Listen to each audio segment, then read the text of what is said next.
대림 제2주일 미사가 시작됩니다. 입당성가 28번입니다.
대림 두 번째 주일에 인권주일도 지내고 있는 오늘, 그동안 우리 교회가 저희 자신이 하나님의 모습으로 창조된 존엄한 인간답게 살아갈 수 있도록 얼마나 잘 보살펴왔는가 여립니다. 우리 교회에 믿을 교리가 있다면 행할 교리도 있기 마련이죠. 바로 사회 교리입니다. 저희 모두 믿을 교리를 확실히 믿고 행할 교리의 확실한 실천으로 하나님께서 원하시는 온 세상, 온 삶의 현장, 복음화 잘 이루어져 가는 은총을 주님께 청합니다. 이제 내일 모레 12월 10일 화요일 오후 2시면은 우리 춘성교구의 새 신부님 두 분이 탄생하게 됩니다.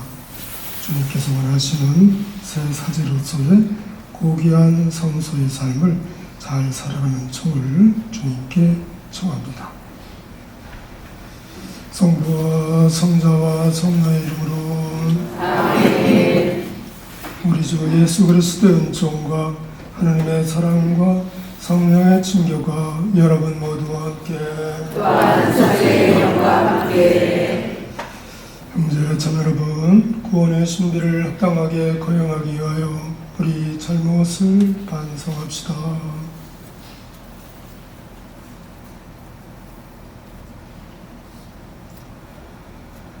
전능하신 하나님과 형제들에게 고백하오니 생각과 말과 행위로 죄를 많이 지었으며 자주를 소홀히 하였나이다. 제 탓이요 저의 큰 탓이옵니다. 그러므로 간절히 바라오니 평생 동정이신 성모 마리아와 모든 천사와 성인과 형제들은 저를 위하여 하느님께 빌어주소서. 전능하신 하나님, 저에게 자비를 베푸시어 죄를 용서하시고 영원한 생명으로 이끌어주소서. 아멘. 주님 자비를 베푸소서.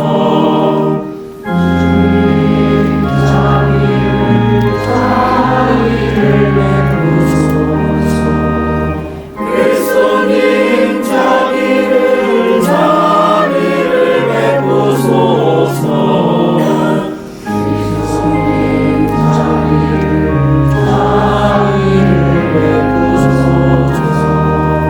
주님 자비를 베푸소서.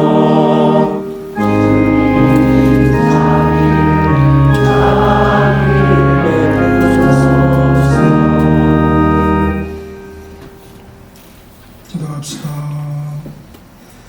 전능하시고 자비로우신 하나님, 저희가 세상 일에 얽매이지 않고 기꺼이 성자를 맞이하여 전상의 지혜로 성자와 하나 되게 하소서. 성자께서는 성부와 성령과 함께 한 천주로서 세세 영원히 살아계시며 다스리시나이다.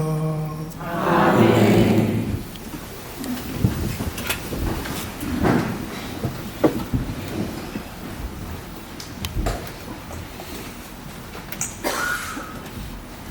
바룩서의 말씀입니다.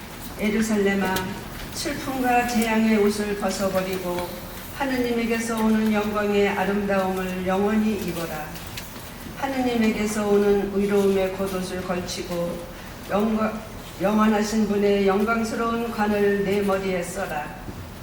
하느님께서 하늘 아래 어디서나 너희의 광채를 드러내 주시고 의로운 평화, 거룩한 영광이라는 이름으로 영원히 너를 부르실 것이다. 예루살렘아, 일어나 높은 곳에 서서 동쪽으로 눈을 돌려보아라. 내 자녀들이 거룩하신 분의 말씀을 듣고 하느님에게서 기억해 주신 것을 기뻐하면서 해 지는 곳에서 해 뜨는 곳까지 사방에서 모여드는 것을 보아라. 그들은 원수들에게 끌려 너에게서 맨발로 떠나갔지만 하느님께서는 그들을 왕자처럼 영광스럽게 들어올려 너에게 데려오신다. 하느님께서는 이스라엘이 당신 영광 안에서 안전하게 나아가도록 높은 산과 오래된 언덕은 모두 낮아지고 골짜기는 메워져 평지가 되라고 명령하셨다. 하느님의 명령으로 숲들도 온갖 향기로운 나무도 이스라엘에게 그늘을 들이우리라. 하느님께서는 당신에게서 나오는 자비와 의로움으로 당신 영광의 빛 속에서 이스라엘을 즐거이 이끌어 주시리라. 주님의 말씀입니다. 하느님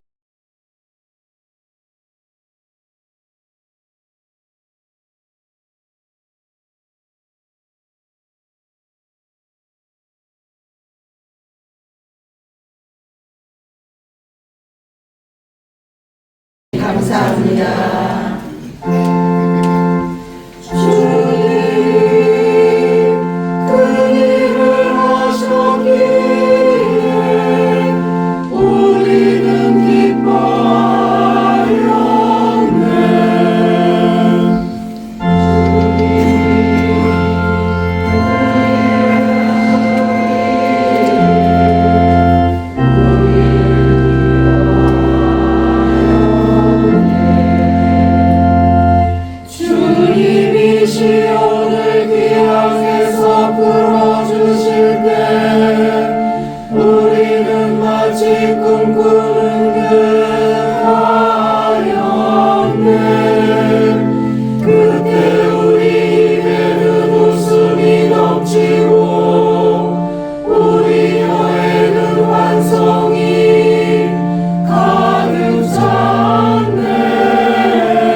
바오로의 필리피서 말씀입니다.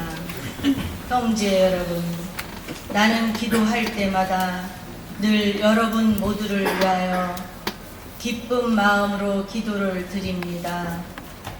여러분이 첫날부터 지금까지 복음을 전하는 일에 동참하고 있기 때문입니다. 여러분 가운데에서 좋은 일을 시작하신 분께서 그리스도 예수님의 날까지 그 일을 완성하시리라고 나는 확신합니다.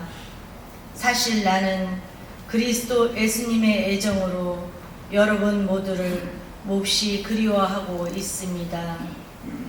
하느님께서 나의 증인이십니다. 그리고 내가 기도하는 것은 여러분의 사랑이 지식과 온갖 이해로 더욱더 풍부해져 무엇이 옳은지 분별할 줄 알게 되는 것입니다. 그리하여 여러분이 순수하고 나무랄 데 없는 사람으로 그리스도의 날을 맞이하고 예수 그리스도를 통하여 오는 의로움의 열매를 가득히 맺어 하느님께 영광과 찬양을 드릴 수 있게 되기를 바랍니다. 주님의 말씀입니다. 하느님 감사합니다.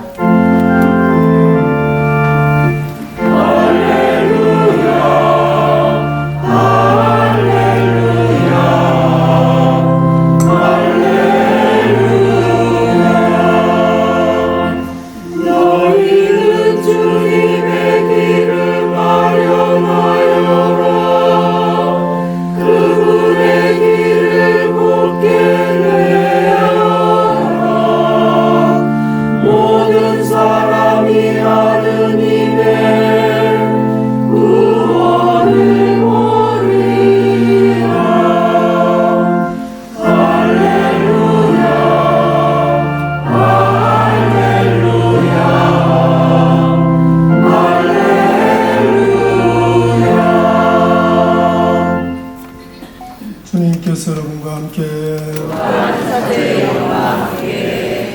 루카가 전한 거룩한 복음이다. 주님 영광 받으소서.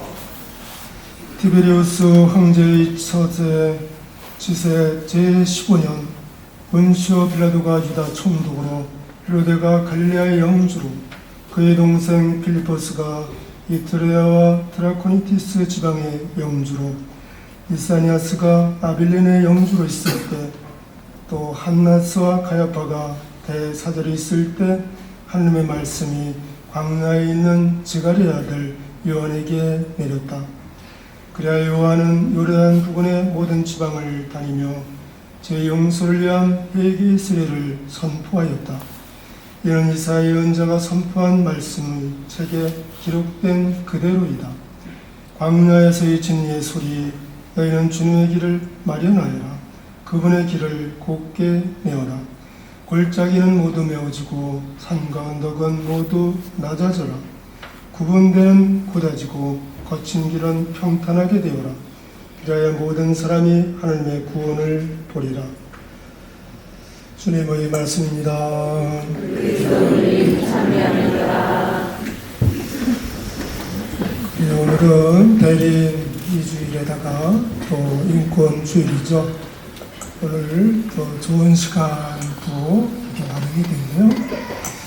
그래서 우리 한상봉 이스트로 한장님 어디 계신가요? 그래요. 우리에게 또 인권주일에 적합한 말씀을 공유해 주려고 서울에서 이렇게 달려오셨네요. 한상봉 이스트 원장님, 우리 환영의 박수 드릴까요?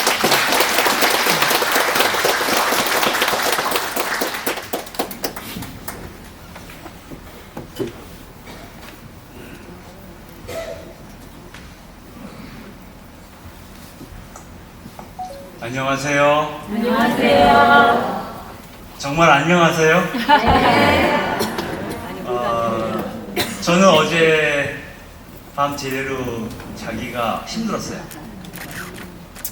요즘은 우리가 안녕하지 않은 세상을 살고 있습니다. 그렇지 않은가요? 네. 얼마 전에 그 비상계엄이라는 게 있었고요. 지금 TV를 보면은 내란 사태로 규정이 되어 있습니다. 그리고 그 내란을 일으켰던 사람은 현직 대통령이시고 아직도 직무에서 물러나 있지 않은 상태이죠. 그리고 어제 국회에서 탄핵 의결을 하려고 했으나 정족수가 차지 않아서 부결이 됐어요. 그러면서 굉장히 좀 마음이 불편한 상태에서 계속 약간의 불안 속에서 이제 지내게 됩니다. 제가 오늘 아침에 홍천까지 오는데 제가 전기차를 끌고 다녀요. 충전이 거의 그 전기가 얼마 안 남았더라고요. 여기 임박해서. 그래서 저 다리 건너가니까 한국전력 있어요. 거기서 충전을 하다가 왔거든요. 근데 너무 춥더라고요. 밖에 있으니까 충전도 안 된 상태라서. 그래서 이제 좀 그 충전을 시켜놓고 약간 돌아다니다가 보니까 CU 편의점이 있길래 거기 들어가서 따뜻한 커피를 마시는데, 야, 이렇게 추울 때는 이 커피 한 잔이 정말 내 마음을 녹여주는구나, 그런 생각을 했어요. 그리고 나서 서둘러서 이제 미사에 임박해서 제가 이 본당에 들어왔는데요. 본당에 들어와서 느낌이 모르겠어요. 그런 느낌이었어요. 마치 내가 무언가에 쫓겨서 막 달려가다가 이 성당에 들어와 보니 일종의 이 성당 안이 영적인 피난처가 아닐까? 이런 생각이 들었어요. 그러고 보니 이 천장에 있는 이 구조물이 방주 같아요. 그래서 성당에 와 있으니까 너무나 안심이 된다. 앞서 제가 말씀드렸죠. 굉장히 내적으로 불안한 상태였는데 이 성당에 와서 앉아있는 순간 굉장히 편안해졌다. 이 성당이 우리에게 주는 어떤 그 무언가가 있는 것 같아요. 여러분도 한 주일에 한 번 주일미사 오시면서 그런 느낌이지 않았을까?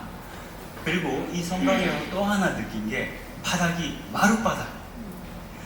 정말 오래간만에 경험하는 마룻바닥이 깔려있는 성당이에요. 이 나무라고 하는 것이 돌하고 달리 약간 차갑지 않고 따뜻한 느낌을 주잖아요. 우리의 신앙이 또 우리가 함께 하고 있는 이 공동체가 이 세상의 방주와 같은 역할을 해야 되는 거 아닐까?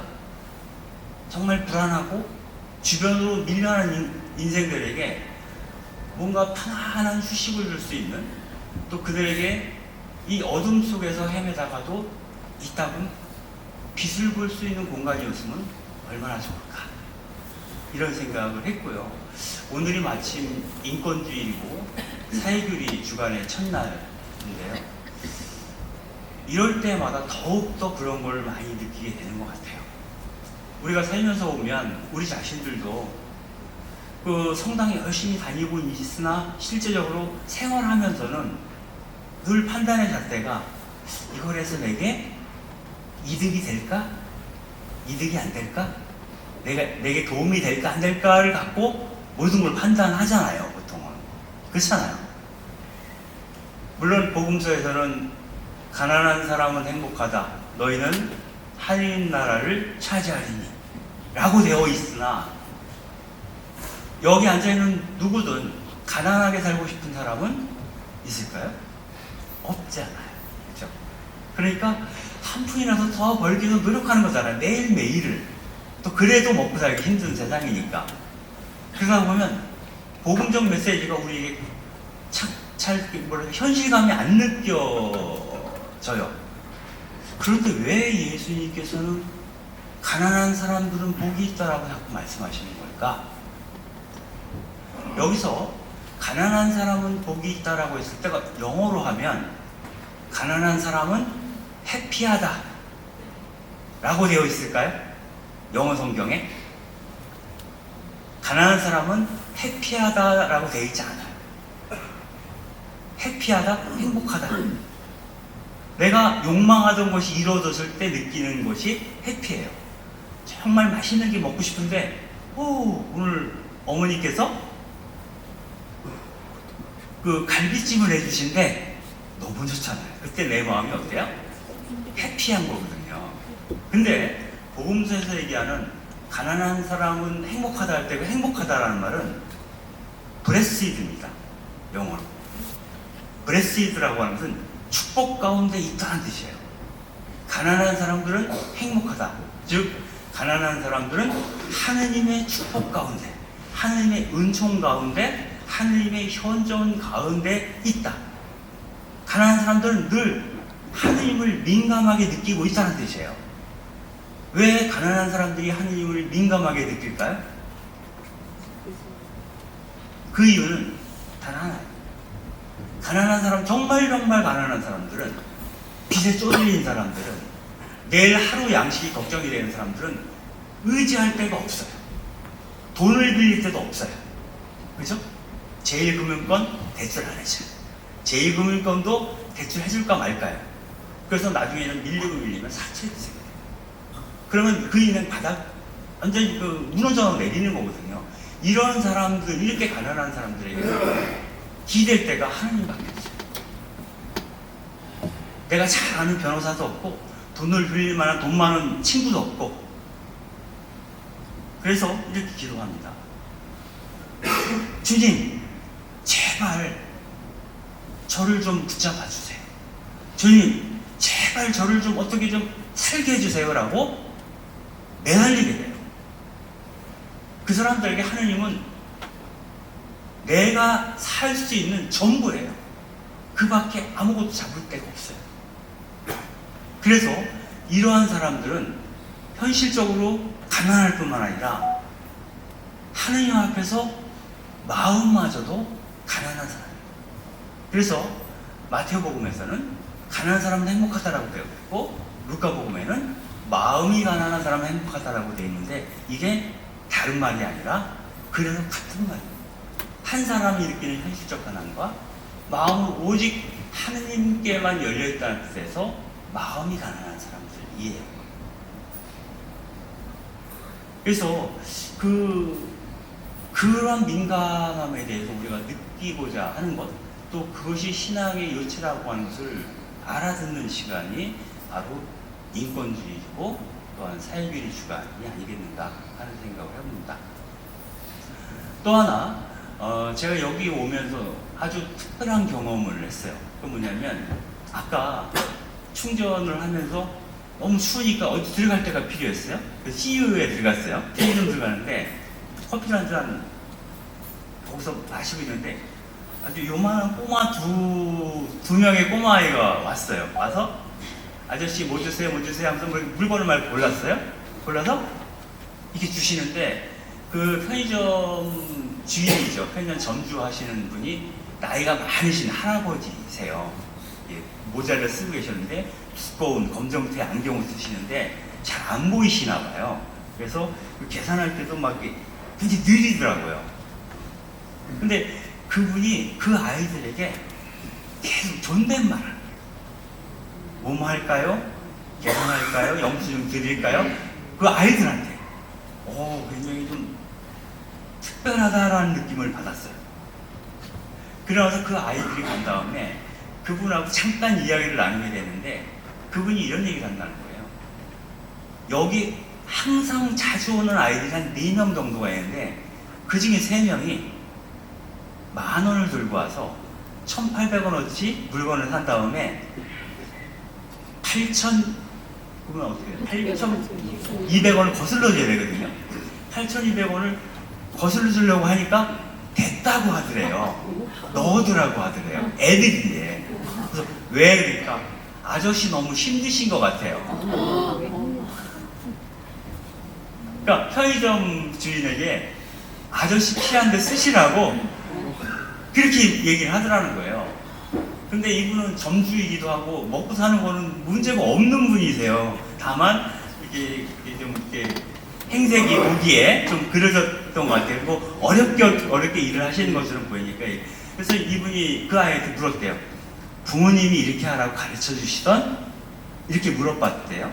그러니까 그 아이가 제 생각이 그래요. 이렇게 얘기하는 거예요. 그래가지고 너무너무 감동을 받은 거예요, 이분이.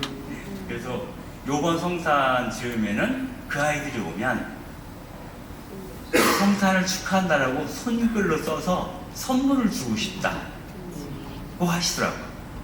저는 편의점을 그렇게 많이 다니지만 편의점 전주로부터 그런 식의 얘기를 들어본 적은 한 번도 없죠. 그래서 너희가 어린아이와 같이 되지 않으면 하늘나라에 들어갈 수 없다 라고 예수님께서 말씀하신 게 사실일 수 있겠구나. 어른들은 사는 게 복잡거리다 보니까 늘 이해관계에 따라 움직이지만 아이들은 그로부터 좀 더 자유로운 것 같아요. 그래서 그 마음을 배우라고 예수님께서 그 말씀을 하신 건 아닐까? 그런 생각이 들어요. 이 이야기에서 좀 더 나아가서 보면 보통 그 성서에서는 이 세상에 가난한 사람들 그러면 주로 세 부류의 사람을 얘기합니다. 첫 번째는 고아예요. 두 번째는 과부. 세 번째는 누굴까요? 이방인이에요. 이방인들은 객지에 사는 사람들이에요. 그럼 우리 사회에서 이방인은 누굴까요?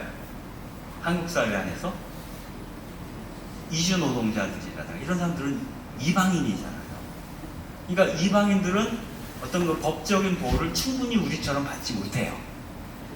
그래서 이방인들은 사는 게 근데 힘들고 어떤 그 연줄이 없죠. 그 지역에서. 그래서 힘들게 사는 사람들이고 그 다음에 과부들은 그 당시 예수님 시대의 과부들은 야박한 거죠. 그 다음에 고아라고 하는 것은 어떤 사람이 고아입니까? 우리는 누구를 두고 고아라고 해요? 엄마도 없고 아버지도 없고 부모가 없는 사람을 고아라고 하잖아요. 근데 예수님 시대에서는 고아에 대한 규정이 달라요. 고아는 아버지가 없는 사람이에요. 아버지가 없으면 엄마가 있어도 고아예요. 고아라고 불렀어요. 왜냐하면 엄마는 있어봐야 생활 능력이 없잖아요. 경제활동을 할 수가 없었어요. 그러므로 그 자녀들은 아버지가 죽으면 고아와 다름이 없었어요. 그래서 고아라고 불렀어요.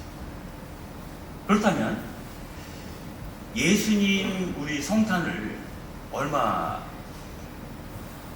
많이 남겨두지 않고 있죠. 곧 성탄이 오죠.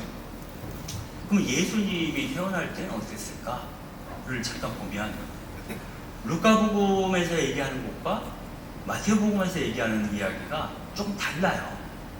이를테면 루카복음에서는 그 퀴리누스 총독이 호구조사령을 내려서 나자렛에 살던 그 마리아와 요셉의 고향인 베들레헴에 갔다가 거기서 마국간이든 뭐 외양간이든 아무튼 짐승의 우리에서 헛간에서 이제 애를 낳게 됐다. 그리고 그것을 알고 목자들이 와서 경배를 했다. 이렇게 되어 있어요. 그죠? 그리고 출산한 다음에는 다시 고향이 살던 나자렛에서 돌아갔겠죠? 요 얘기예요. 그런데 마태복음에서는 예수님이 나자렛에서 사는 게 아니라 원래 베들레헴에 살았어요. 베들레헴에 살다가 애를 낳았는데 그게 예수님이에요. 그런데 그분이 구세주임을 알고 멀리 아라비아에서 박사들이 오죠. 영광 박사들이 찾아와요. 그럴 때 헤로데에게 어떤 얘기가 들어가냐면 새로운 군주, 새로운 임금이 태어났다는 얘기를 이 박사들로부터 듣게 돼요. 그러니까 헤로데 왕이 그 아기를 발견하고는 내게 알려다오. 나도 경배할게. 이렇게 얘기를 했는데 박사들이 그 아기를 만나고 나서는 천사의 얘기를 듣고 헤로데 왕한테 알리지 않고 그냥 자기 나라로 돌아가 버려요. 그러니까 어떻게 돼요? 헤로데 왕이 그 지역에 태어난 2살 미만의 아기들을 전부 죽이라고 학살 명령을 내립니다. 그래서 온 집을 들쑤시면서 병사들이 다니면서 창칼로 애기들을 죽여요. 근데 그 직전에 성모님하고 요셉은 천사가 귀뜸을 해줘서 에집트로 도망가게 됩니다. 에집트로 피신을 가서 헤로데 왕이 죽었다는 소식을 듣고서야 다시 고향으로 오려고 했는데, 살던 곳으로 오려고 했는데, 그 살던 곳이 베들레헴이잖아요. 베들레헴으로 못 와요. 왜냐하면 아직도 자기들을 기억하는 사람이 있을 수 있으니까. 그래서 어디로 가요? 그 부부를 모르는, 사람들이 모르는 나자렛으로 가는 거예요. 왜? 나자렛은 성모님의 친정에 있는 곳이었어요. 그나마 연고가 있으니까 그리로 갔다. 이게 마태복음의 얘기예요. 그렇죠? 기억나시죠? 예. 우리가 무슨 성산 얘기하면 마태복음 얘기랑 루카복음 얘기를 짬뽕 해가지고 합쳐가지고 이렇게 기억을 해요. 근데 약간 달라요, 원래가. 그런데 여기서 마태복음이든 루카복음이든 공통된 게 있어요. 그건 뭐냐면 예수님이 아주 가난한 자의 모습으로 지상에 오셨다는 거예요. 마태복음이든 루카복음이든. 먼저 마태복음을 보면 예수님이 태어나자마자 어떻게 돼요? 죽을 위협을 받게 돼요. 그래서 에집트로 도망을 가잖아요. 태어나자마자. 그죠? 그러면 에집트에 도망가서 요셉은 식구들을 먹여 살려야 되잖아요. 뭘 했을까요? 노동을 했겠죠? 그러므로 예수님은 태어나자마자 예수님의 아버지인 요셉은 에집트에서 이주 노동자로 사는 거예요. 그러면 예수님의 어머니이신 마리아는 이주 여성으로 살았죠. 그러면 예수님은 뭐가 된 거예요? 이주 아동이었던 거예요. 예수님은 태어나서 바로 이주 아동이 돼요. 그런데 그 국가 권력이라고 말할 수 있는 헤로데가 죽이려고 하기 때문에 다른 나라까지 피신을 해서 겨우겨우 사는 사람들을 우리는 뭐라고 부릅니까? 보통 제 나라에서 못 살고 죽을까봐 다른 나라에 피신해서 사는 사람들, 그 사람들을 우리는 난민이라고 부릅니다. 그러므로 예수님과 마리아와 요셉의 신원은 난민이었던 거예요. 난민은 그 사회에서 아무런 법적 보호를 제대로 받지 못하는 사람들, 이 세상에서 떠밀려난 사람들이에요. 그리고 루카복음을 보게 되면 예수님이 태어나긴 태어나는데 태어난 것 자체가 사람이 사는 그런 곳이 아니에요. 짐승들의 거처예요. 짐승들이 사는 곳에서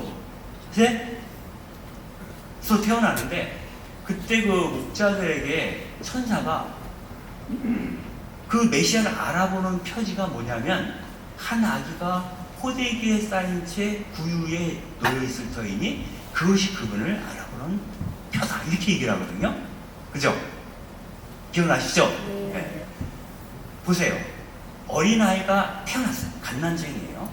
이 아이를 홀딱 벗겨가지고 운목에다 밀어놓으면 어떻게 될까요? 죽습니다. 애기들은 이른바 체온 항상성이 없어요. 즉 자기가 체온을 유지를 못해요. 그래서 따뜻한 곳으로 이렇게 감싸줘야 돼요. 일정 기간 동안. 그러므로 포대기에 쌓여 있다는 것은 누군가로부터 돌봄을 받지 않으면, 누군가가 돌봐주지 않으면 죽을 목숨이라는 거예요. 이 세상에는 누군가의 도움 없이는 살아갈 수 없는 사람들이 많아요. 정말 나이가 많은 어르신들도 그렇고 애기들도 그렇고, 그 밖에 어떤 그 환경 자체가 누군가로부터 돌봄이 필요한 장애인의 경우도 일정하게 그렇겠죠. 그런 경우가 있어요. 근데 그 아기가 누군가의 돌봄을 받을 만한 존재로 메시아가 우리에게 왔다라는 의미도 있고, 또 하나는 다른 게 아니라 짐승의 밥통 위에 올려져 있었다는 거예요. 그렇죠? 구유 위에. 말밥통 위에 올려 있으면 뭐예요? 말밥이에요. 소밥통 위에 올려져 있으면 소밥이에요. 그럼 예수님은 짐승의 밥으로 오신 거예요. 우리가 보통 정말 자기 처지가 정말 기구해서 어떻게 이렇게 살 수도 있어 인간이? 라고 느낄 때 어떻게 얘기하냐면, 나는 평생 짐승처럼 살았어, 이렇게 얘기해요. 아니면 사람들이 나를 짐승 짐승을 대하듯이 했어. 이렇게 얘기를 합니다. 근데 그 짐승 취급을 받으면서 짐승의 머리처럼 오신 분이 우리가 주님이라고 부르는, 그리스도라고 부르는 그 예수님이었던 거예요. 그래서 그 난민들의 모습에서, 이 세상으로부터 떠밀려난 존재들 앞에서, 또 아기처럼 누군가로부터 돌봄을 받지 않고서는 살 수 없는 사람들, 그리고 짐승 취급을 받아야 되는 그런 사람들, 그러한 사람들을 통해서 우리는 예수님의 얼굴을 볼 수 있어야 한다는 거예요. 또 그러한 사람들을 보지 않고서는 우리는 그리스도를 만날 수 없다는 거예요. 또 다른 식으로 얘기하면 그런 거죠. 마태복음에 보면 최후의 심판에 관한 얘기가 나와요. 거기서 누가 나에게 먹을 것을 주었고, 누가 나에게 마실 것을 주었고, 누가 내가 아팠을 때 와서 위로해 주었는지 물어요. 심판관이 묻는다는 거예요.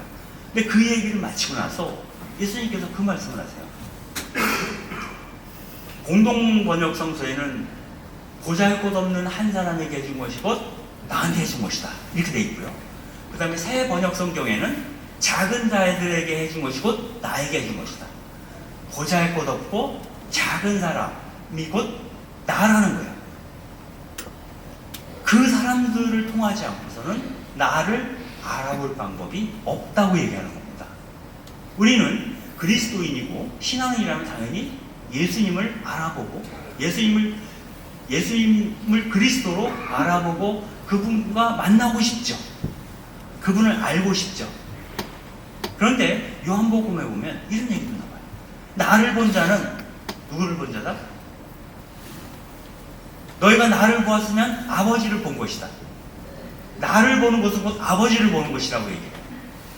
예수 그리스도를 알아본다는 것은 곧 하느님이 누구신지 알아본다는 뜻이에요. 그런데 예수님을 알아보려면 그 변방으로 밀려난 가난한 자들을 그리스도로 알아봐야 되는 거예요. 그래서 우리는 하느님을 사랑하기 위해서, 하느님을 알아듣기 위해서 그리스도를, 예수님을 알아봐야 되고, 예수님을 알아보기 위해서는 가난한 이들을 쳐다봐요. 우리 사회 안에서 정말 힘겹게 살고 있는 사람들의 얼굴을 쳐다보지 않고서는 우리는 그리스도의 얼굴을 발견할 기회가 없다라는 겁니다. 한 가지만 더 얘기를 하면서 마무리를 하겠습니다. 지금 프란스코 교황님께서 처음 교황이 되셨을 때 이런 말씀을 하셨어요.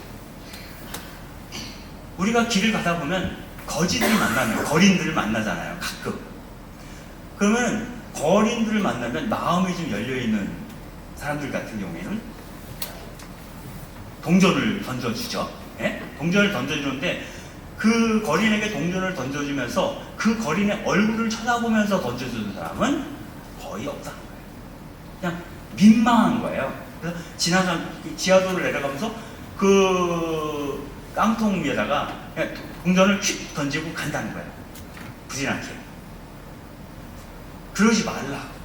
교황님이 그렇게 얘기했어요. 돈을 줄 때는 그 사람의 얼굴을 한번 쳐다보고 주라고 얘기해요.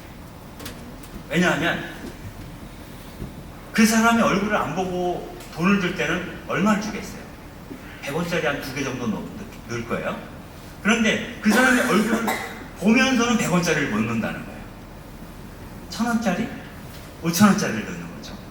근데 그게 습관화되어서 늘 그 길을 갈 때마다 그 친구에게 500원이든 1000원이든 10,000원이든 넣었어요. 그러다 보면은 얼굴을 보고 줬기 때문에 다음에 말을 걸게 돼요. 요즘 어떻게 지낼만 하슈? 라고 한마디라도 말을 섞게 되면 한두 마디 말을 섞은 다음에는 돈을 줄 때 얼마를 주겠어요? 예전보다 훨씬 많이 주게 돼요. 왜냐하면 이 거린이 남처럼 느껴지지 않는 거예요. 익숙해지면. 그죠? 남처럼 느껴지지 않으면 내 가진 것, 내가 도울 수 있는 것들을 돕게 돼요. 그런 방식으로 우리는 그리스도를 그 사람을 통해서 맛들여야 한다는 거예요. 우리가 흔히 우리 주변에 그런 사람 없는데 이렇게 얘기하시면 안 돼요. 주의 깊게 보면 늘 곁에 그런 사람이 있어요. 꼭 거지가 아닌 사람. 우리의 도움을 필요로 하는 사람도 있고 그 사람들의 인권과 그 사람들의 생존을 우리가 도울 수 있어요. 생존의 문제가 해결되어야 그 사람이 인간다운 삶을 시작할 수 있거든요. 그래서 이런 것들이 어떻게 가능할까? 이런 고민들을 해야 되는 시기고요. 다시 처음으로 돌아가면 지금 너무 중대한 시기이기 때문에 제가 이 말씀을 안 드리고 넘어가는 것은 안 될 것 같아요. 그건 뭐냐면 어제 국회에서 탄핵 결의 투표를 할 때 국회의사당 본청에서 국민의힘 의원들이 전부 나가버렸어요. 아예 투표에 참여조차를 안 했어요. 그건 직무유기라고 저는 생각을 해요. 이렇게 중대한 문제에 자기의 의사가 없다는 거잖아요. 아니면 우리가 자리를 피하는 건 뭐예요? 나 그런 거 관심 없어. 이거잖아요. 이 중대한 문제에 대해서 나 관심 없어? 나랑 상관없어? 라고 말하는 것은 굉장히 문제가 많은 거죠. 거기다가 그 생각이 들면 그 순간 내가 왜 내 세금으로 저런 사람들에게 돈을 줘야지? 월급을 줘야지? 이런 생각이 드는 거예요. 그리고 그 이유 중에 하나가 이른바 탄핵을 하게 되면은 정국이 혼란해지니까 다른 방식을 하겠다는 거예요. 다른 방식이라는 게 여러 가지가 있는데 그 중에 하나가 책임 총리제. 총리에게 대통령이 수행할 수 있는 역할을 맡기겠다는 건데 그거는 우리 헌법 테두리 안에서는 불가능해요. 모든 총리는 아무리 총리의 권한이 커도 법적으로는 반드시 대통령의 허락을, 승인을 받게 돼 있어요. 그게 이게 무의미한 거죠. 그래서 이 문제를 어떻게 해결해야지 큰 혼란이 없이 빨리 정리할 것이면은 일단 내란을 일으킨 사람은 직무에서 완전히 손을 떼야 되는 거예요. 어떤 형식으로 일단은. 그래야 다른 거를 시작할 수 있잖아요. 그래서 이러한 부분에 대해서 우리가 찬찬히 생각해 보시고 어떻게 우리가 정말 이 사회 안에서 고음적으로 살아갈 수 있을지에 대해서 우리가 생각하고 판단할 수 있습니다. 그리고 어떠한 판단이 정말 이 세상의 변방으로 떠밀려난 그 사람들에게 희망의 근거를 제시할 수 있는지에 대해서 우리가 생각해보는 시간이 됐으면 좋겠습니다. 제 얘기에 대해서 좀 불편하신 분들도 있을 것 같아요. 아직 민감한 정치적인 문제이기 때문에. 그러나 이것은 여러분들이 텔레비전 제대로 보셔도 판단을 내릴 수 있을 거다 그런 생각이 들어요. 이건 정파랑 상관이 없어요. 그래서 그런 측면에서 여러분들이 한번 이런 측면도 있다라는 것을 복음 안에서 생각해 볼 수 있는 시간이 될 수 있다면 이번 성삼이 우리에게 정말 큰 기쁨도 오지 않을까 하는 생각, 또 우리의 마음이 이 세상을 변화시키는데 도움이 되지 않을까 이런 생각을 해보면서 오늘 이야기를 마무리하도록 하겠습니다. 감사합니다.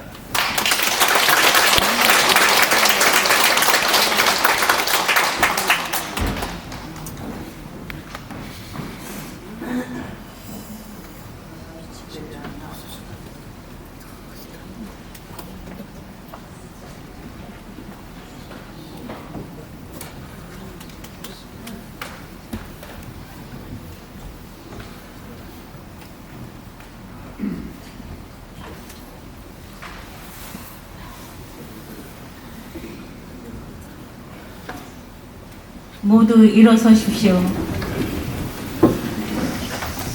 존경하신 전재성부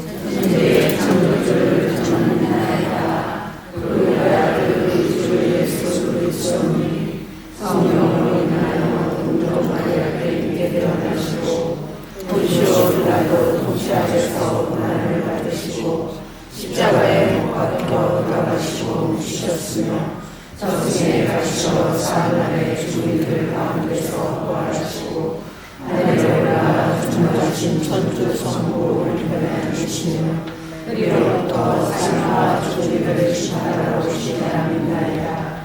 성령을 믿으며 거룩하고 편된 교회와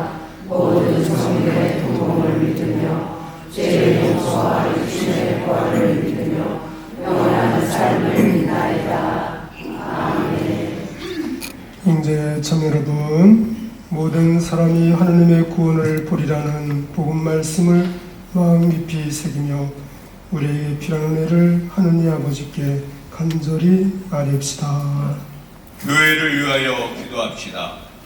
구원자이신 주님, 구원의 소식을 전하는 교회에 힘을 주시어 주님의 길을 마련하고 그 길을 곱게 내라고 외친 세대자 요한처럼 회개의 세례를 힘차게 선포하게 하소서.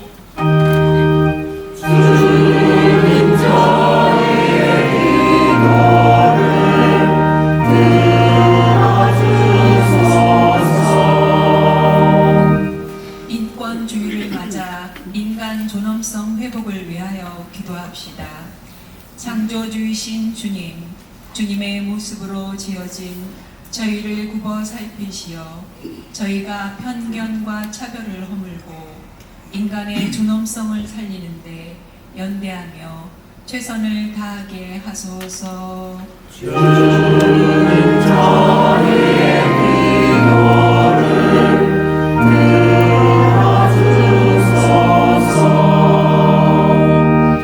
굶주리는 어린이들을 위하여 기도합시다.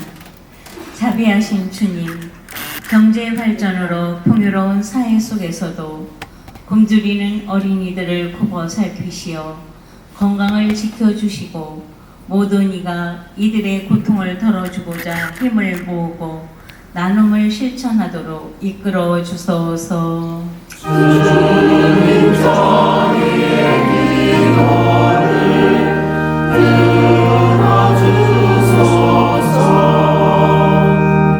본당 공동체를 위하여 기도합시다. 의로우신 주님, 사회교리 주간을 시작하는 저희 본당 공동체를 이끌어 주시어 사회교리에 비추어 현실을 성찰하고 판단하며 정의로운 본당 공동체를 이룰 수 있게 하소서.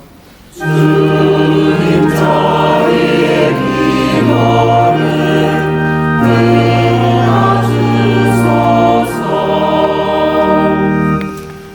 모든 일을 바른 길로 이끄시는 좋으신 하나님, 주님께서 가르치시는 길을 따라 살아가려는 주님 자녀들의 기도를 기꺼이 들어주소서. 우리 주 그리스도를 통하여 비나이다. 아멘.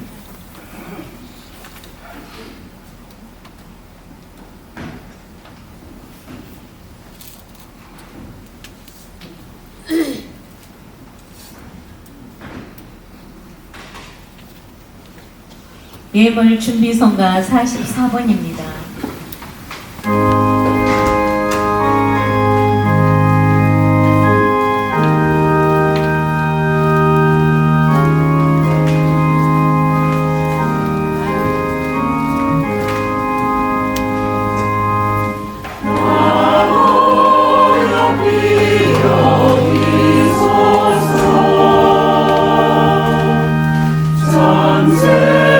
생명을 주시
이제 참 여러분, 우리가 바치는 이 제사를 전능하시는 이 아버지께서 기꺼이 받아주시도록 기도합시다.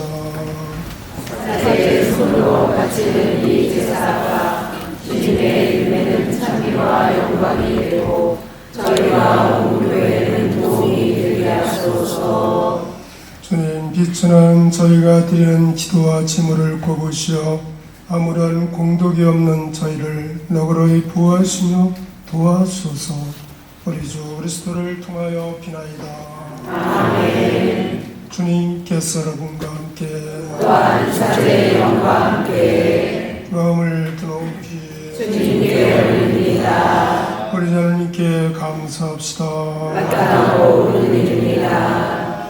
거룩하신 아버지, 전능하시고 영원하신 주 하나님, 우리 주 그리스도를 통하여 언제나 어디서나 아버지께 감사함이 참으로 마땅한 일이며 저희 도리어 구원의 길이옵니다. 그리스도께서 피천한 인간으로 처모실 때에는 구약에 마련된 임무를 완수하시고 저희에게 영원한 구원의 길을 열어주셨나이다. 그리고 빛나는 영광 중에 다시 오실 때에는 저희에게 반드시 상급을 줄 것이니 저희는 지금 깨어 그 약속을 기다리고 있나이다. 그러므로 천사와 대천사와 자품주품 천사와 하늘의 모든 군대와 함께 저희도 주님의 영광을 찬미하며 끝없이 노래하나이다.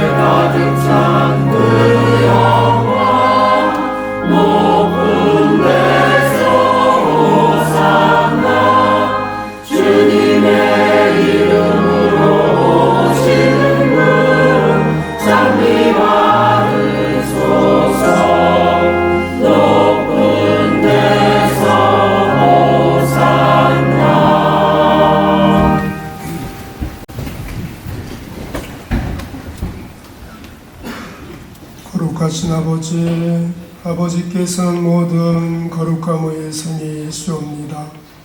간구하오니 성령의 힘으로 이 예물을 거룩하게 하시어 우리 주 예수 그리스도의 몸과 피가 되게 하소서. 스스로 나신 수환이 다가오자 예수님께서는 빵을 들고 감사를 드리신 다음 쪼개어 자들에게 주시며 말씀하셨나이다. 너희는 모두 이것을 받아 먹으라. 이는 너희를 위하여 내어줄 내 몸이다.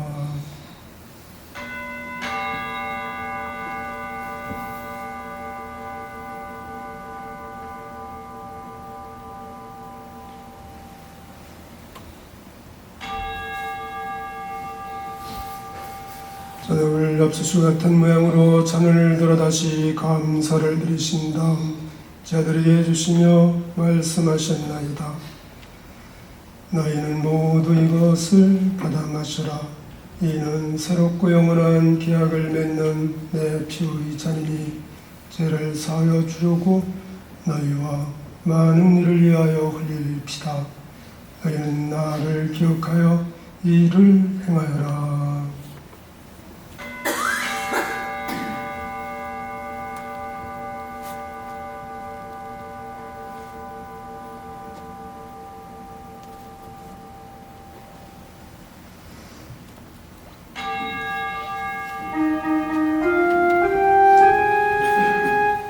신앙의 승리여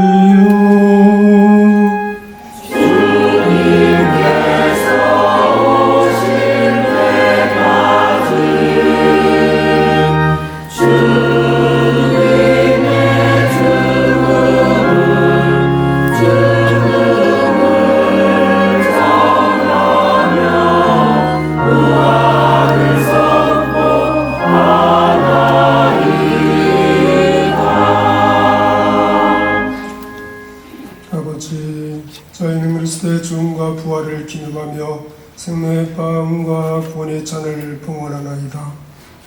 또한 저희가 아버지 앞에 나와 봉사게 하시니 감사나이다.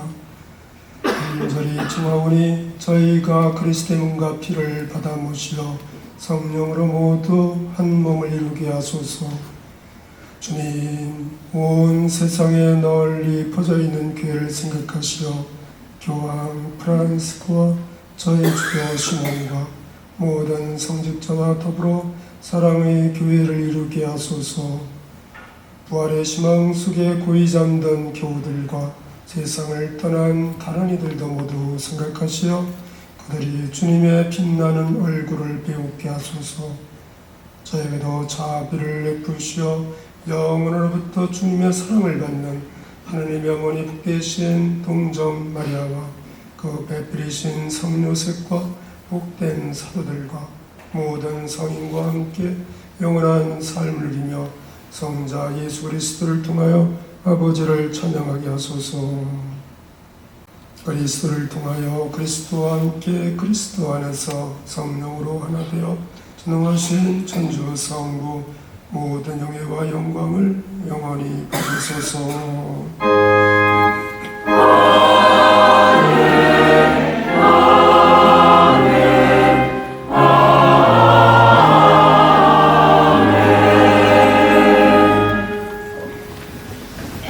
그는 이에 참여되어 구세주의 분부대로 삼가려오니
구하시고 한평생 평화롭게 하소서. 주님의 자비로 언제나 저희에서 구원하시고 모든 시련에서 보호하시어 복된 희망을 품고 구세주 예수 그리스도의 재림을 기다리게 하소서.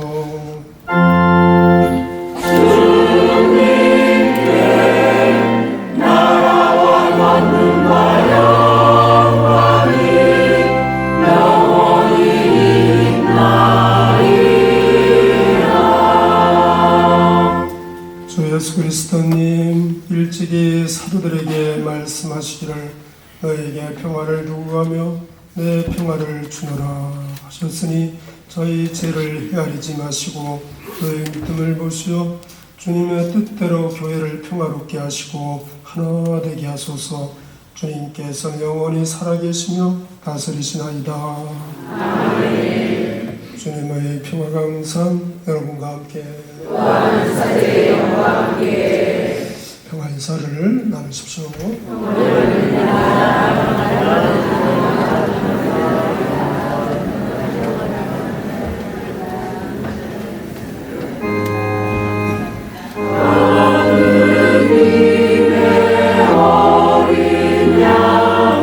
세상의 죄를 없애시는 주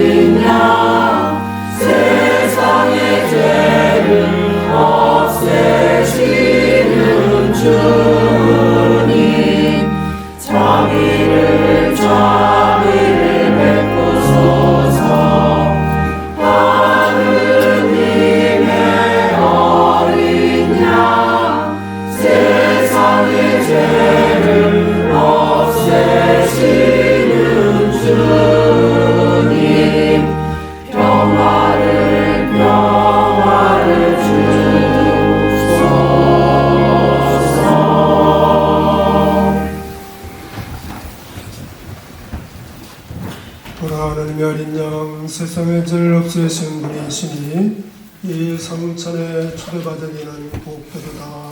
주님 제 안에 주님을 모시기 합당치 않사오나 한 말씀만 하소서. 제 영혼이 곧 나으리라.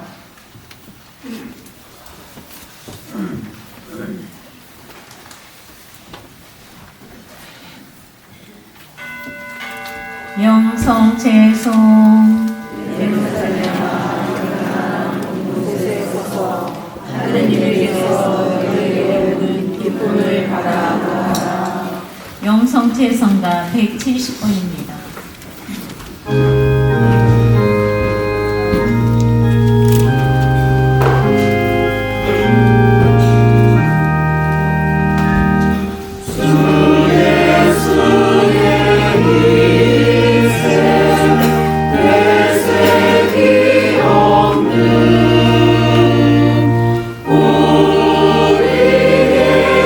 생명 주는 이큰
모두 일어서십시오.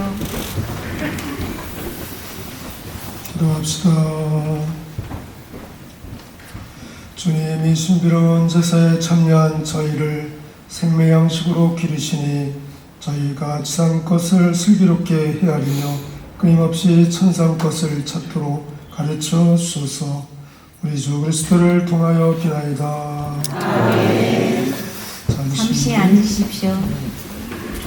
함께 주보 공지 사항 공유를 했습니다. 건당에서 오신 분들도 잠시나마 홍성건당 가족이 되셔갖고 주보 함께 공유하도록 하십니다. 그래, 오늘 우리 대전 두 번째 주일이면서 인권주의를 맞이해서 인권주의에 적합한 도움이 된 좋은 말씀을 또 해주신 우리 한상로 시도로 그들 일권 현지장에 잠깐 일어나 주세요. 고마움의 박수 한번 드릴까요?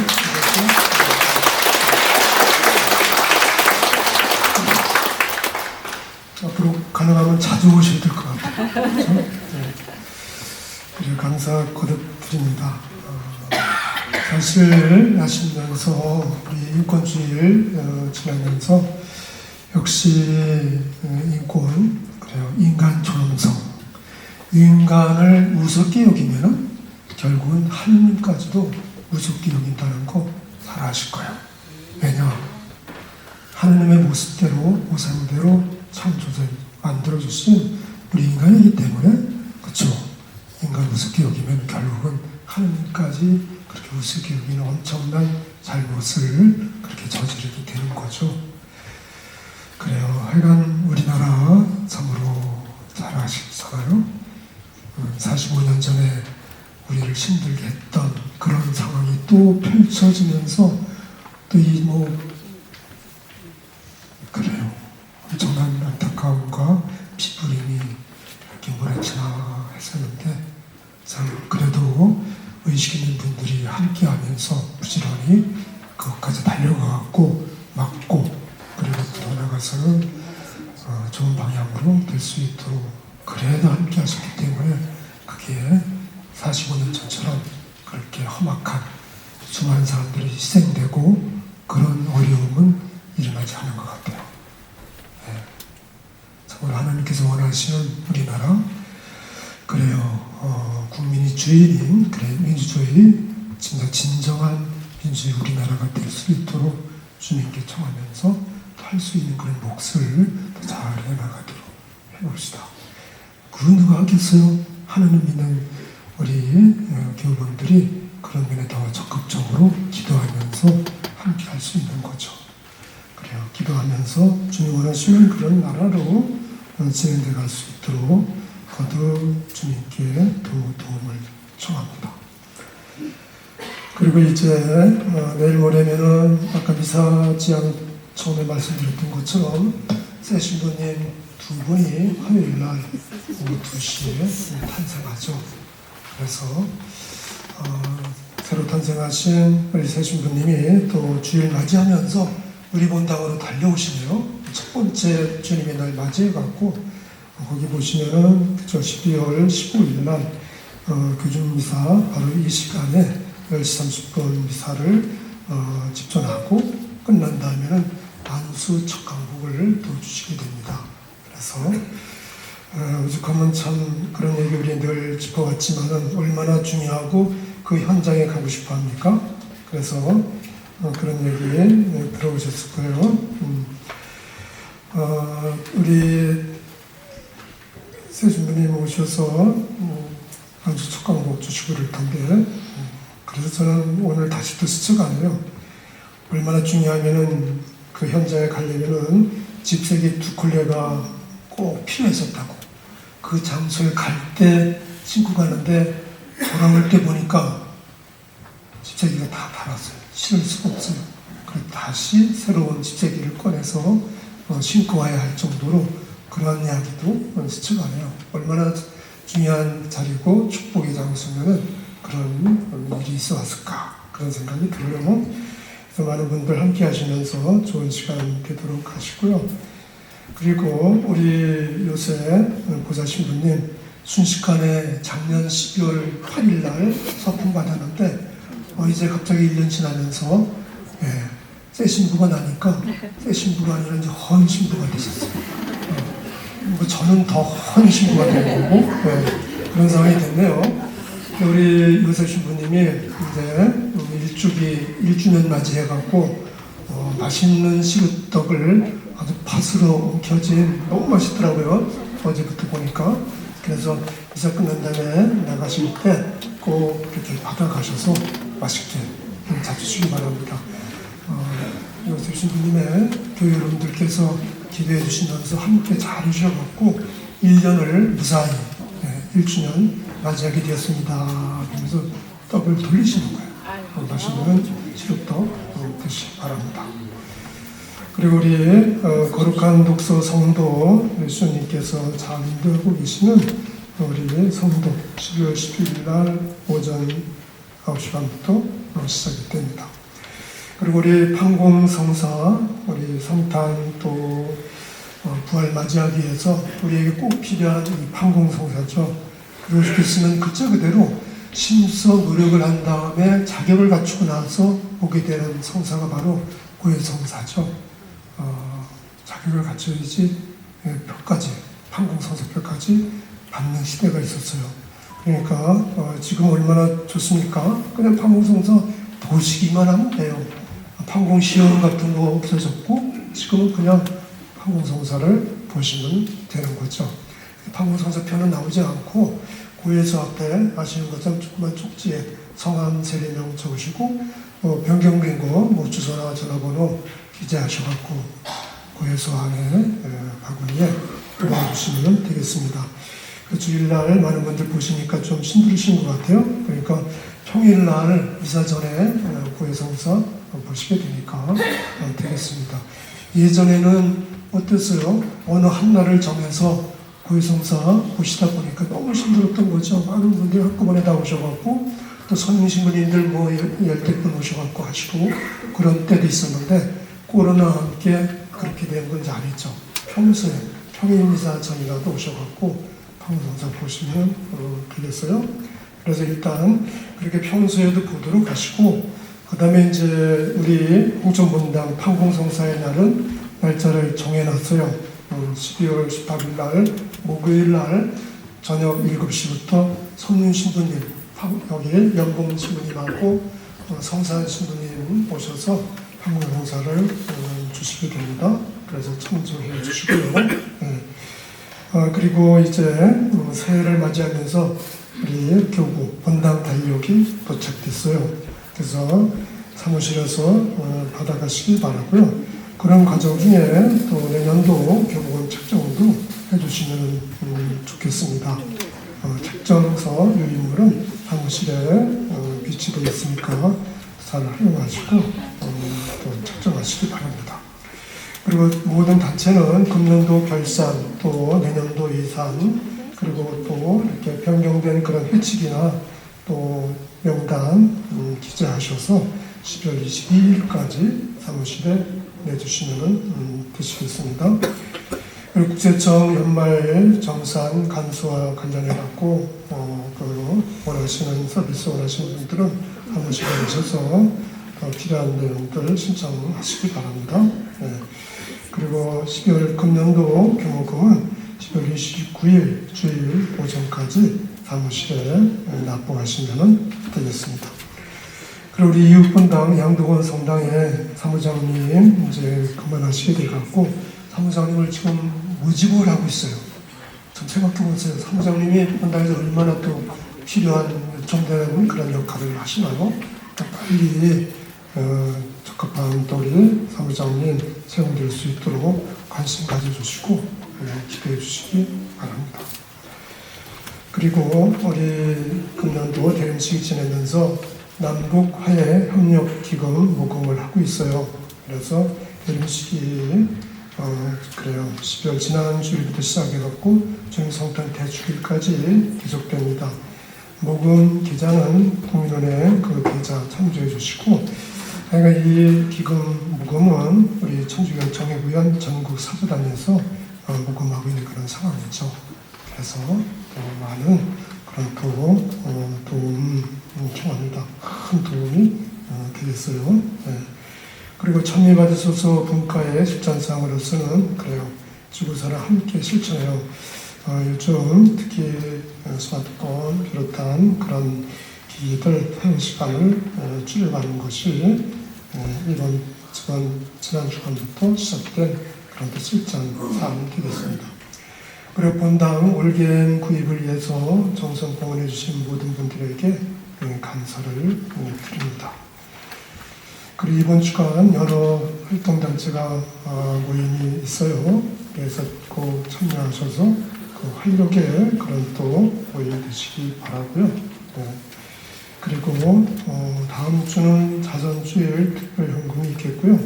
오늘은 인권주일 특별 헌금이 있겠습니다. 네, 성가 216번입니다.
모두 일어서십시오. 그래, 이번 주간 대림식이 악예중 성탄 맞이 할 수 있는 적합한 준비를 또 기쁘게 하시면서 또 잘 지내시다가 또 기쁘게 또 다시 만나도록 하십니다. 대림식이 장엄 강복 받으십니다. 주님께서 여러분과 함께 전능하시고 자비하신 하나님께서는 성자께서 이미 오셨음을 믿고 다시 오실 것을 기다리는 이 교우를 비추시어 거룩하게 하시고 강복하소서. 아멘. 현세 인생 여정에 있는 이 교우들이 믿음으로 굳건하여지고 희망으로 기뻐하며 사랑으로 새로나게 하여 주소서. 아멘. 경건하고 기쁜 마음으로 구세주의 성탄을 기다리는 이 교우들에게 성자께서 영광 중에 다시 오실 때 영원한 생명을 상급으로 내려주소서. 아멘. 전능하신 천주 성부와 성자와 성령께서는 여기 모인 모든 이에게 강복하시어 길이 머물게 하소서. 아멘. 평화로이 가서 주님을 찬양하며 삽시다. 하느님 감사합니다. 파견성가 89번입니다.